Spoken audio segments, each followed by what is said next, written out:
বর্তমান সময়ে ইলেকশনের ডেট ঘোষণা হয়েছে। ফেব্রুয়ারিতে নির্বাচন হবে।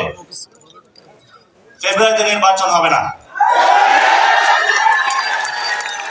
যদি ফেব্রুয়ারিতে নির্বাচন হয়, আমার যে ভাইয়েরা শহীদ হয়েছিল, রক্ত দিয়েছিল সংস্কারের জন্য, একটি নতুন সংবিধানের জন্য, তাহলে কবরে গিয়ে তার লাশটা ফেরত দিতে হবে এই সরকারকে।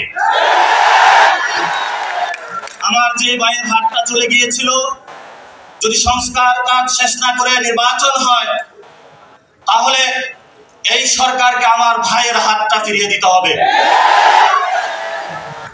যে মায়ের বুক খালি হয়েছিল, যদি সংস্কার ছাড়া, একটি নতুন সংবিধান ছাড়া বাংলাদেশে নির্বাচন হয়, তাহলে ওই মায়ের বুকের সন্তানকে ফেরত দিতে হবে।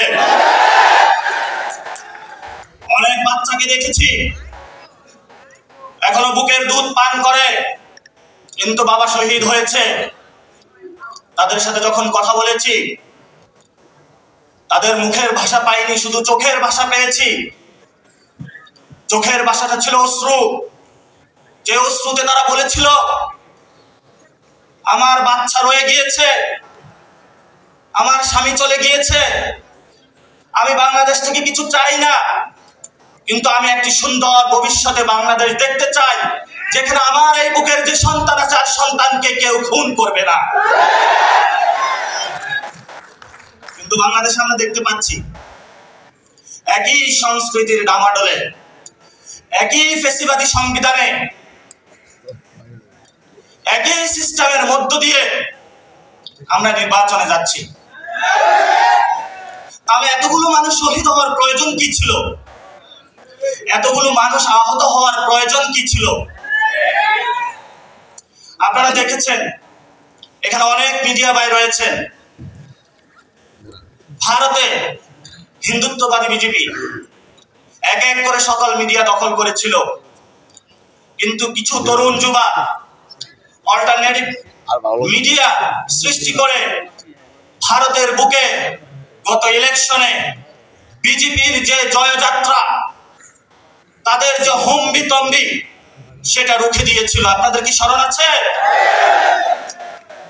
আপনাদেরকে সেই ভূমিকায় নামতে হবে।